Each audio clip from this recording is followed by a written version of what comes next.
So, guys, I want to review the episode of Noir called The Intoccabile Part 2. And I do want to apologize because I know, like I said, I was going to review this a few weeks ago. But, I did a video a few days ago, so I'm giving you this one as well, really. I'm sorry I got the hiccups, bad health. But I do want to talk about this, and I do want to say that, I read the Wikipedia page a few years ago, and there were people talking about, like, how the Intoccabile is one of the worst episodes of Noir. Like, it's number 5, number 8, and number 9 are the worst ones, um, said by many critics. And definitely it does hold up that, when you watch this episode, there's a lot of just things with the characters that just don't make sense. Like Marielle is just afraid of this woman, and it's like, in no other episode, she has like a fear or like a weakness like that. And then the other part is some of the fight scenes are unrealistic. And then also too, when you think of Noir and you think about this anime being about the criminal underworld, and they're also trying to tie in other like criminal factions, like, the Intoccabile connect to the mafia. You're talking about the Taiwanese mafia in another episode. You're also talking about drug lords and other things like that. There has to be a certain level of realism. There has to be a certain level of verisimilitude. There has to be a certain level of research to make it all like flow together, really, or don't even touch it. Or just have regular bad guys, soldats versus Noir. So that's all like really important. If you're going to talk about the mafia, you really have to do it a service. And it's actually like the mafia is probably the most famous criminal syndicate. So obviously, Noir not doing it a service is definitely, a huge, huge fail. Like it kind of reminds me of what happened to me when I was in middle school, where a teacher wanted me to do a project. What was it like to live in the 1800s? Imagine if I lived in the 1800s and I had to map out the state of Louisiana, like travel all around Louisiana. And the reason why I got a D in the class is because I mentioned one sentence about the Civil War when I should have mentioned like a couple of pages, a couple of paragraphs, because, obviously that is so important to 1800s Louisiana is the Civil War. So just like with Noir, they missed out really the meat and potatoes of the mafia. And that's inexcusable, especially for an anime that is supposed to be about European criminal syndicates and how Kirika and Marielle navigate that world. They definitely do a huge disservice. And they even should have done something like say, hey, Marielle and Kirika, they should have fought the Intoccabile, but maybe the Intoccabile is a branch off, or maybe they're their own group. They're not part of the mafia at all, really. If you're going to include it, you got to go all in. So I do want to go through my notes through this entire episode. So, okay, Intoccabile Act 2. And I like that I'm writing down all my notes, really, because, that way I can do the Jim Cornette thing. I can do all the talking points. So without further ado, Intoccabile Act 2. It opens with a flashback of Marielle as a child with Sylvana picking flowers in the field. Sylvana takes out a dagger, and you hear Marielle doing the voiceover, I cannot win against her. So, once again, it's a little annoying because you did this flashback a bunch of times in the other episode. And it's like, we don't want to see this because you're being a little lazy. You're doing the Evangelion thing of nonstop, just showing old footage. I understand it establishes the focus of the episode, what this episode is about, but it's too damn repetitive.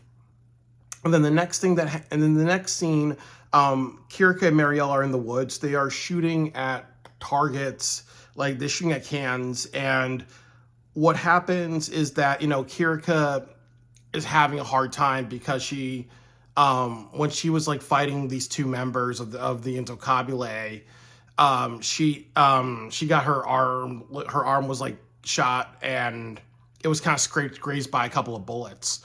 So definitely that's hurting her.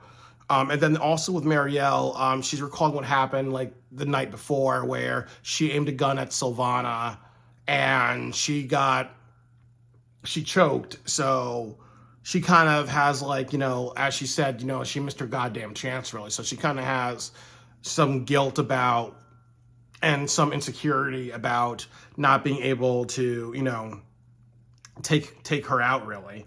And then the next thing they show the Intoccabile on a plane. Francesco, who was killed by Marielle, they show like a scene of his casket and flowers on his casket, and it's being towed onto the plane so he can be buried in Sicily. So that's a cool visual, and that's also cool because not a lot of people think about that with planes. That obviously there could be dead bodies in storage being shipped, across the world to where families want to bury their loved ones. So it's definitely an interesting visual.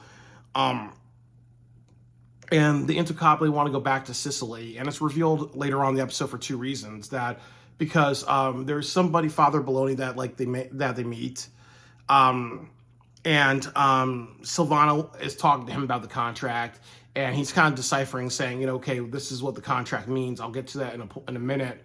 And then the other part of it is also that Silvana killed her father in Sicily, and she kind of wants to do the same thing with Marielle. As well, really, So it cuts to Marielle and Kirika packing and leaving from New York to Sicily. Marielle argues with Kirika. She says if Silvana saw her face, that Silvana would have acted accordingly. And I really think that this shows that Marielle's in a bit of a sense of denial. She kind of likes to have maybe charge the situation, or maybe she wants to kind of come off as, you know what, I got this, or I know how people think, or I can analyze this, So she's trying to live in a bit of denial, really, that she's traumatized by Silvana. And there's this really cool shot where she cuts, her briefcase, and then it opens to like a window that Silvana opens in Sicily. So it's what we call a match cut, a fade to black match cut. The closing of her briefcase, the whole scene is becoming black. And then I'm trying to cover my camera. The whole scene becoming black, and then you cut to a scene that goes from black to another scene. So that's definitely very, very cinematic. And I like that shot. It's easy to overuse that. And Kirika says, Marielle, if Silvana's, going back to Sicily is dangerous. It's as if more than likely Marielle cuts her off, really. And she probably would have said it's as if it's a setup. Sometimes people do that in thrillers or other suspense or other type of movies where a character is about to say something and then they get cut off, really. So that's good storytelling. That's good good usage of interrupting somebody. Then Silvana meets Father Bologna, if I'm saying his name correctly. He basically says that the contract led to the origin of the mafia. So what happened was that there were people with power. I believe it's serf and landowners. And what happened was that, the contract was saying that, one group are able to manage themselves, really. Because back hundreds of years ago, what would happen is that people would own these big pieces of property, these big farms, these big pieces of land. People would live on that area, and then they would take whatever they made or whatever food they created, whatever money they earned, and give it to the landowners. So it's almost it was essentially being a farmer slave type of thing, really. But the contract said that system is over. And what's also revealed is that this contract was 1791. So it says that the mafia, and this thing that led to the origin of the mafia, is about 200 years old. Mind you that the series takes place in the mid 2000s. So the mafia is 200 years old in the series. But I think it was Paulo or Dominic mentions that Noir is over 1,000 years old. So Noir was the year 1000.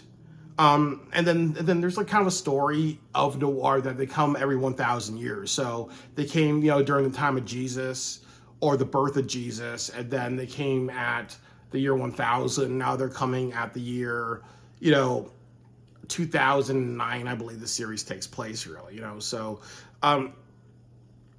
it's almost like a 1,000-year prophecy. So it's trying to give you more intrigue, a little piece of information of what the Soldats and the Noir syndicate is about. Or were there other was there a Marielle and a Kirika back in the year 1000? Was there a Marielle and Kirika during the time of Jesus Christ and all that? And then they do another flashback of what happened to Marielle and Sylvana, and they tell you the whole story of what happened. They were playing by a cliffside. They made like a bunch of flowers. They were picking flowers. They made like a crown of flowers. Sylvana takes out a knife, and what happens is that she kind of charges at Marielle, cuts her bouquet of flowers, really, and that traumatizes Marielle. And I kind of said that this is at like maybe the 12-minute mark within this episode, and the Noir episodes are like 24 minutes. So you're telling me that in a period of 24 and 37 minutes, you cut back to this about 7 times. You know, that is very bad storytelling. That's very bad editing, you know. Maybe like 3 times tops, really. But it's to a point where it's like, stop already. You get a rolled up newspaper and you smack your editor in the back of the head, because that's like, what's the matter with you? You don't do so many flashbacks, you don't show the same flashback 6 or 7 times. That's very bad storytelling. Marielle goes into a building. She goes to the top deck, sniffs the air. She turns around. She hears Sylvana say, "I know you will be here, daughter of Corsica, Marielle Bouquet. So how did you see? So you did see me. How could you remember me when we only met one time before? Last time we met, you were trembling in fear before me. The show, one final flashback to the past. And now you stand before me, known as the Blade Noir." So again, we're kind of seeing a little bit of Sylvana's dialogue, which it sounds very, what's the word? It sounds like she's speaking in a way that's kind of very like eloquent. Or like almost like, she's trying to like say it in a way like daughter of a daughter of Corsica and all that other stuff. It sounds very like eloquent. But most people don't speak like that. So it does feel, just a little weird that she's choosing that type of, maybe speaking in a very hierarchical type of way, if I'm using the word correctly, or speaking like, like I said, like if it was some magnanimity or some like, like daughter of Corsica and other things like that. Like those are not phrases a normal person would use. That's somebody who's trying to act like maybe they're high and mighty type of thing, And then also Sylvana she's a big. I'm sorry, guys. I'm looking out the window to see my brother's here because she's gonna run through the door and fucking disrupt my review thing. But she speaks in a way, but she's also like very important to like her family. So there may be a sense of feeling like, maybe she's a prophet or she's like, such a big deal in her family to a point where she becomes a little bit arrogant and other things like that, So I do think that there's some weakness, she does have like a high and mighty type of weakness. Sylvana gives Marielle the kiss of death, really. And this is one of like 2 scenes within this episode that are fan service, meaning that you look at it as a kiss of death, but some people look at it as lesbianism. And I remember like sometimes when I've watched Noir with some of my friends, sometimes I'll be cheering at the scene like, yeah, we love lesbians. We love lesbians. But, that's not the point really, but it is a bit of fan service because you're seeing 2 women kiss. And then the other part of it is that earlier in the episode, you see Marielle lean over and pack her bag. So you're seeing it like her, her breast kind of droop in her shirt, really. You kind of like see like the big bulge of her breast, really. So, so like as I said, there is some like sex appeal. There is some fan service within this anime. It's definitely there. And I think it hurts the series, but I think in most of the other episodes, probably the worst episodes, you see this featured a bunch. But in this episode, one of the worst episodes, you see it featured a bunch. But in a lot of the good episodes, they don't really need to do this. It was also revealed that like what happened was that Marielle punches her. Sylvana catches her fist, and she says like, "Meet me at the Temple of Lebu." If she's saying Lebu or Lebo, tomorrow, and she's gonna be there with the contract. They're gonna fight over it, and it's also revealed that Kirika was hiding in the bushes. So she honestly like had a gun aimed on Sylvana the whole entire time that this was going on, really. So it's interesting that Kirika didn't shoot her and they'd be done with it. Like, I understand it's like plot and story, but you're kind of throwing some elements of realism. I think that I would have just omitted Kirika from that entire scene. Because it doesn't make sense that her partner is being, sexually assaulted. Kissing somebody without the permission is sexual assault.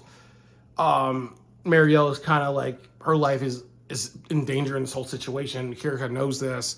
Why wouldn't she want to just like shoot and get an easy kill, really? Like there's a lot of like what I call plot armor within this episode, where people die when they're supposed to die. They don't die when it's probably most realistic, So what happens is that another thing that I want to talk about is that it shows the Intoccabile at the Temple of Lebeau, and what happened, the Temple of Lebeau, and what happens is that it's revealed that Sylvana wants to kill Marielle on the same spot, because there's a stone, like platform stone stage, and that's where Sylvana killed her father a few years ago. And I kind of said that I was a little annoyed by this, because when they show flashbacks of Sylvana, she's way taller than Marielle. But when she killed her father, she still looks like a young girl, really. And mind you, I think what they said about Marielle is that she's supposed to be 20, and Kirika is supposed to be like 17 or 18. And Chloe is supposed to be 17 or 18. So Sylvana, she looks like she's like 11 or 13 when she killed her father. And now she looks like, she honestly looks like she's in her late 30s. She looks a little bit older, just because of like her long hair and how she dresses, really. But it doesn't really match her age, really. So it did feel a little like, it felt like when they show the flashback of her killing her father, it felt like, she looks like she's 11, and now she looks like she's in her late 20s. And I also will say that when she killed her father, this should have easily shown this temple or pieces of it just for better continuity. Because if that's important to her, why would they not show that? They show kind of like maybe a silhouette and all that, and they shouldn't have done that. They should have showed this just for better continuity. And I really just think that, before I go into the last part, is that, this whole episode sets up that Sylvana has a twisted sense of, honor and duty and concepts about forgiveness and karma. I really wish they kind of set up a little bit more about the proverbs and the religious passages. If these came from real, actual mafia proverbs, they really should set this up a lot more. I wish they did that in this episode. It's weird that Marielle has a phobia of Sylvana for like 2 episodes, or has a phobia of people for 2 episodes. So this is unrealistic. As I said, the mafia is a well-known criminal syndicate. They probably should have had 4 or 5 episodes with a better story. And I agree with a lot of the critics' criticism of this episode. So I wrote those things down as I was watching this, because I just didn't want to forget. And the next scene is actually the shootout between the Intoccabile and Kirika. And this is kind of one of the best usages of shootouts in the anime, and then also and music. Like, it feels like you're watching a music video. About Mashimo Koichi, he actually directed some episodes of the original I think it's called the original Dirty Pair. It was a show back in the 1980s, but they said the exact same thing, that when he did that and he did this anime, sometimes when you watch the fight sequences and the music, it actually feels like you're watching a music video, because it goes so well, really. But the music, Salvanos captures the darkness, it captures the tension, it captures really like, what the characters are thinking, and it really captures the Intoccabile as like kind of like, sadistic, overly confident, thinking that they have a handle of the situation, but easily they really underestimate Kirika. So I feel empathy for Kirika throughout this, because she has like an arm injury and she looks timid and afraid. So you kind of feel, you feel for her character a lot. There's some unrealistic shots. Like, there's a scene where one of them is aiming a shotgun at her. They blow it. They blow two bursts of it. She dodges that very quickly. Unrealistic. There's another shot of her like ducking, and one of them is aiming like a Uzi or a machine gun at her. She manages to run horizontal away from all that and get grazed, or her arm hurts. So that's unrealistic as well, because if somebody's firing a machine gun at you and you're not looking for a couple of seconds and they're aiming at you and shooting at you, it doesn't matter if you're Kirika, it doesn't matter if you're the Flash or Usain Bolt, you're not getting out of that situation. So as I said, it's meant to be a little unrealistic. It kind of reminds me of the last episode when they're firing at Altana, and Altana manages to survive. So like I said, it's plot armor. Characters don't die until they're supposed to die. And I would also say that at the ending, there's one cool scene where Kirika's hiding behind like a fountain of water, and one of like the mafiosos don't think that she's behind it, and when he kind of second guesses himself, he gets shot. I'm okay with that. That's realistic. The next scene that happens is that she's running up a spiral staircase. One of them is actually firing a submachine gun at her, and she keeps running up. She actually falls off of it, and he thinks to himself, okay, she got shot. She's falling to her death. She's dead, falling to the ground. She's gonna be killed twice by being shot and falling to the ground, but she's actually on like a tightrope, and she aims the gun at him and shoots him directly in the face. And if you listen really closely, she fires the gun twice, really, to add a level of of overkill. But it's also unrealistic too, for two reasons. That obviously, if somebody has like a tightrope around their foot and they're falling about maybe like 50 feet or more, maybe like 100 feet or something like that, really, it's easy for that rope to break. How does she kind of climb to get herself back up? And she can't really swing herself to the spiral staircase and have enough time to approach Marielle and save Marielle at the end of this episode. And then the other thing too is that what you do in a movie like this is that he's firing a shotgun, he's firing a machine gun, you have the gun jam, or you have him run out of ammunition, or you have him just be overconfident and be like, well, fuck it, I did it, or whatever, really. But I think the two other ones, that you have the gun jam, or you either have him run out of ammunition, and that be that, really.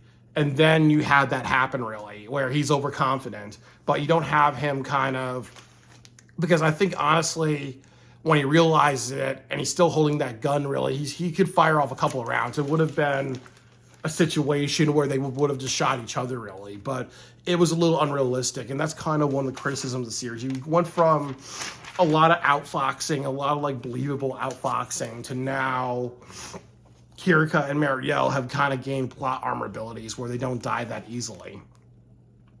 And I think then you get to the last part of this episode. So what happens is Marielle is aiming a gun at Sylvana. She's going down the staircase. Sylvana charges at her with a dagger, and Marielle is scared. Shell-shocked, doesn't move, she chokes.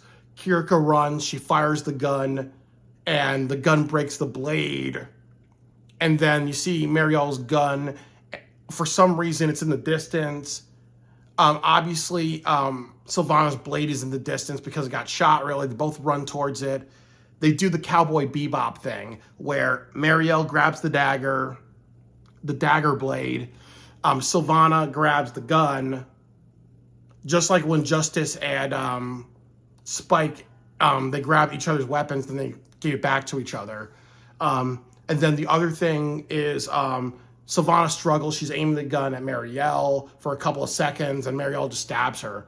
So it gets a little unrealistic, because you'd think that Sylvana, somebody who's been a mafioso, would have gun training. So that's not realistic.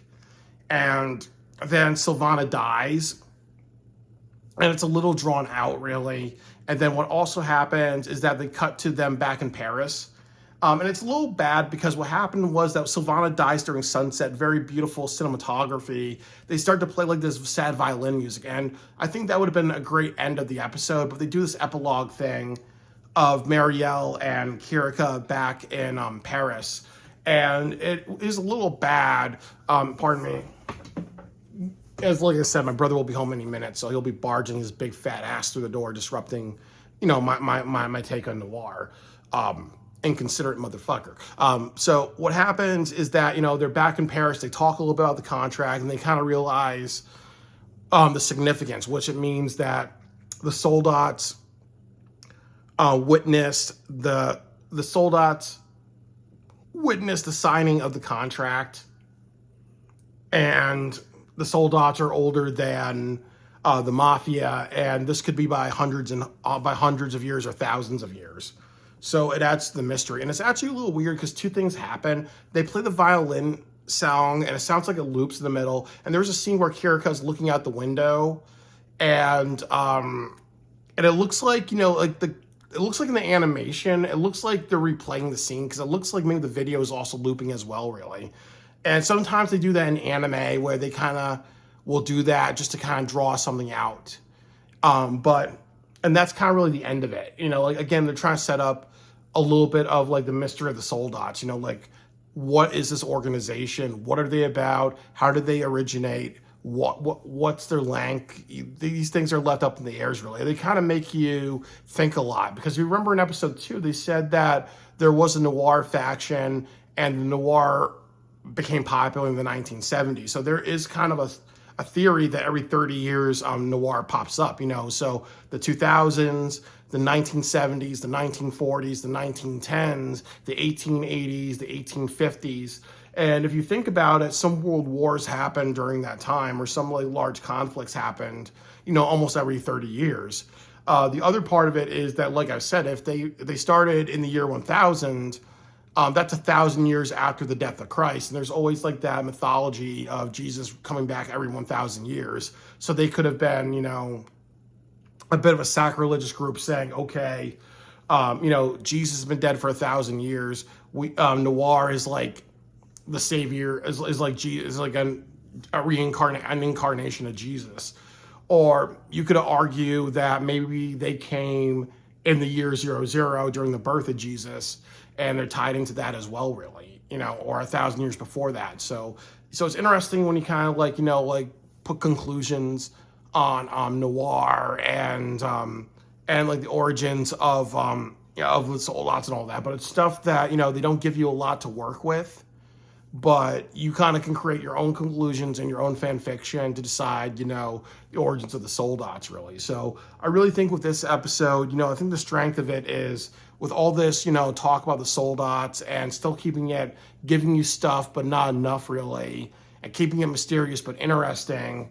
That is a major achievement of this episode. That's where it is strong, but it's definitely very weak in a lot of areas. I think ultimately, like I've said, like honestly, if you're going to incorporate the mafia and make that a big element, because the mafia is so significant in the criminal underworld, you would have to do a bigger and better job, and they did not do that. They kind of have Sylvana as her own little faction, and definitely when you look at everything that's happened, I'm not sure if they did any research on the mafia or they kind of just came up with their own type of conclusions, but they could have had something more. This could have been like 4 episodes or 6 episodes, and they could have omitted some other episodes. Like you would have omitted episode 5. You could have even omitted the cold-blooded killer, which I'm going to review soon, and just really focus on this because this is kind of like the big and bad one. Or you could have just said, okay, what if you put Chloe in this? Because the mafia is such a big thing, really. I think I would have done like a 4-episode type of thing. And I think you would have gotten something way bigger, better, and stronger. And I think, as I said, that it's not good that Marielle is afraid of somebody for like 2 episodes. You didn't establish this from the beginning. You didn't do anything like that. So it does feel like, you just automatically give her a weakness. And that's bad writing. There is a bunch of fan service in this episode when all the other episodes prior does not have that. So I do agree with the criticisms. It's definitely not the best episodes, but I do appreciate the usage of like the shootout scenes are definitely really good. The voice acting is really, really strong. Setting up Sylvana as like a sociopathic character, that's done very well. And like the line delivery and all that's good. It's definitely very 50-50 episodes, but definitely the negatives outweigh the positives for the Intoccabile. It's definitely something where it's a great first draft, but they could have just done the Stanley Kubrick thing and kept working at it to make it bigger and better. But definitely, it definitely is a lackluster episode.